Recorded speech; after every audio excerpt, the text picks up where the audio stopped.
All right. We've talked about the circular flow model. Now we're going to deal with a new model called the production possibilities frontier. And what it talks about is kind of in the name. Um, we're going to deal with what we're able to produce, um, and what is within the realm of possibility. Because here's the problem: to produce more of one good or service, we have to produce less of another because we have these scarce resources. So if I use more resources here, then I'm able to make fewer over here. Okay, so the production possibilities frontier is a graph that basically shows how many of two goods that you can make when your resources are being used efficiently. So different points on this graph are going to represent different choices. So, if I have this point here, this is something I could produce, or I could produce this much of this good and this much of this good. So we look at the X and the Y to figure out how many of each good that we're making. Now, I'll hit these in just a minute. So, for example, let's say my two goods are bread and butter, okay? And if I make more bread, I'm going to have to make less butter, and vice versa. So, I don't know, we'll say that this is loaves of bread and sticks of butter. It's a very small operation we have going. Um, so if I bake no bread at all, I use all of my resources towards butter, I can make 5 sticks of butter. If I spend all of my resources baking bread, I can make 10 loaves of bread, but then I'll make no butter. But there's also all of these other possibilities here where I'm making, say, 4 loaves of bread and 3 sticks of butter. And all of those points are on this line right here. And this line is my PPF, my production possibilities frontier. So, what does it mean if I'm on this line? Well, I said that all of the points on that line represent efficient production. I'm using all of my resources and I'm using them efficiently. So, what does it mean if I'm inside here? Okay, if I'm down here? Well, if I'm at a point right here, and I'm making this much butter, this much bread, then that means, well, if I was making more butter, I could be here. If I was making more bread, I could be here. So I should be able to make more with these given resources. So if I'm in this zone inside this little triangle here, if I'm under the PPF, if I'm inside, that means that I am somehow using my resources inefficiently, or there's resources that I'm not using. That could be because of unemployment, that could be because of some sort of restrictions or regulations. Um, so, um, so that is what it means if we're on the inside. Well, what does it mean if we're a point on the outside here? Okay, what if my production's out here? Well, the thing is, your production can't be out there because I can make this much bread, but if I do, I can only make this much butter. I can't make this much butter and that much bread at the same time. Or the same thing, I could reduce my bread production and make that amount of butter, but I can't make one of these points on the outside of the PPF. To review, if I'm on the PPF, okay, that means I'm using all of my resources efficiently. Okay, if I'm on the inside, I could be making more. I'm using my resources inefficiently. If you're on the outside, well, that's impossible. You can't be on the outside because we can't produce that much with our current resources. Now, we'll talk about this later. You can make some modifications to your economy so that you can reach those places, but we're saying right now those points are off limits. They're unavailable. Okay? So, let's look here. So if McClungia produces 4 loaves of bread and 2 sticks of butter, what does that mean about production in McClungia? Well, let's look here. Well, it looks like I should be able to make 4 loaves of bread and 3 sticks of butter. Or alternately, I should be able to make um, 2 sticks of butter and 6 loaves of bread. So whichever way you slice it, 4 and 2, slice it, get it, because I'm talking about bread. I'm right here. I'm inside my PPF. I could either be making more bread or more butter. So what's going on here is we have inefficient production. Okay, we could be producing more than what we have. All right, so what if I'm producing 2 loaves of bread and 4 sticks of butter?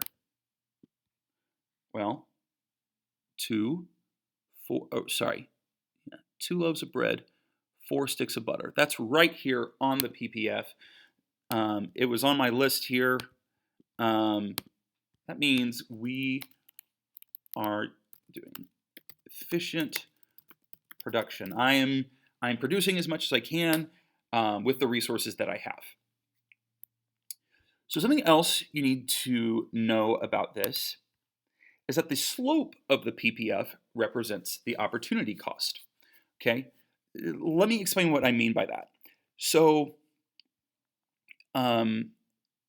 for every 1 loaf of bread, I'm giving up a half stick of butter.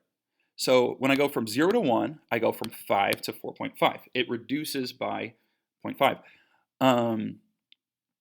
And same thing, I go from 1 to 2, and my butter goes from 4.5 to 4. Okay. Alternately, you could say, okay, as I go from 0 to 1 stick of butter, I am losing 2 loaves of bread. So if I was to do my slope here, okay, before we answer about opportunity cost, let's do our slope. So our slope is negative, I don't know, we'll say 1 stick of butter, 1 stick of butter for every 2 loaves of bread. So negative 1/2 is our slope, but we're losing 1 stick of butter for every 2 loaves of bread that we produce. So if we reduce this, this is half a stick of butter for every 1 loaf of bread. Okay. So what is the opportunity cost to produce 1 loaf of bread? It's half a stick of butter. That's what I'm giving up to get something. Do you remember that? Opportunity cost is what you give up to get something. So what I'm giving up for my loaf of bread is half a stick of butter. Now the opportunity cost for the other good is always the reciprocal. So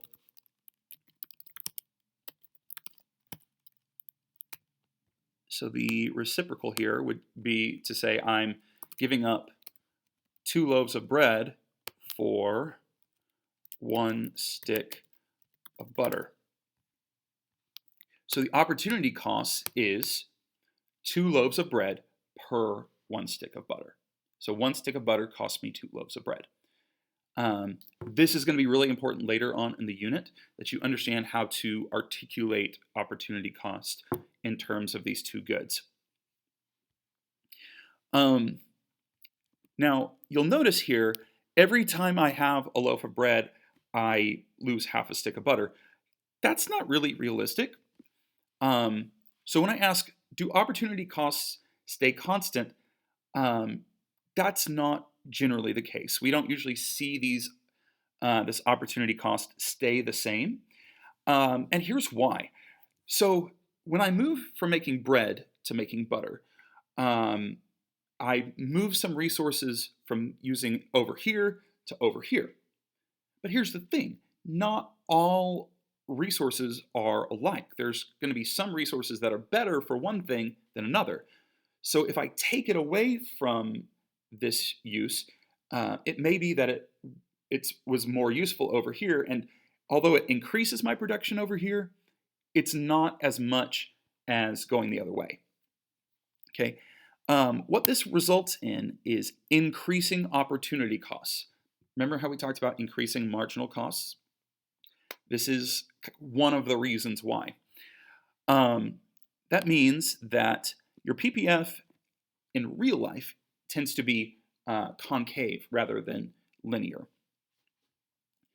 Okay, so here's an example. Here, as I start to make more bread, I lose a little bit of butter, and then I lose a little more, a little more, a little more, a little more, and then a ton. So here's what's happening here. Let's say I'm using all of my resources towards butter. Everybody, you churn butter, you churn butter, you churn butter. Y'all are all, raising dairy cows, all this stuff, okay? Then all of a sudden, I say, hey, let's go ahead and use a little bit of our land or a little bit of our resources for bread. Well, which resources do I pick first? Well, I pick based on kind of two things. I go, okay, which land is the best for bread? Which people are going to be the best at growing bread? Or alternately, which land was really bad for raising dairy cows, for making butter? And which people were the worst at, making butter. So the idea is I'm using the worst resources for this and the best resources for this. So although I'm giving up some at first, I'm not giving up that much. But then as I keep going, the resources that I'm shifting over are better and better butter resources and worse bread resources. So by the time I get here, you know, I'm barely making any butter anymore, and I'm going to use every single butter resource I have to make more bread.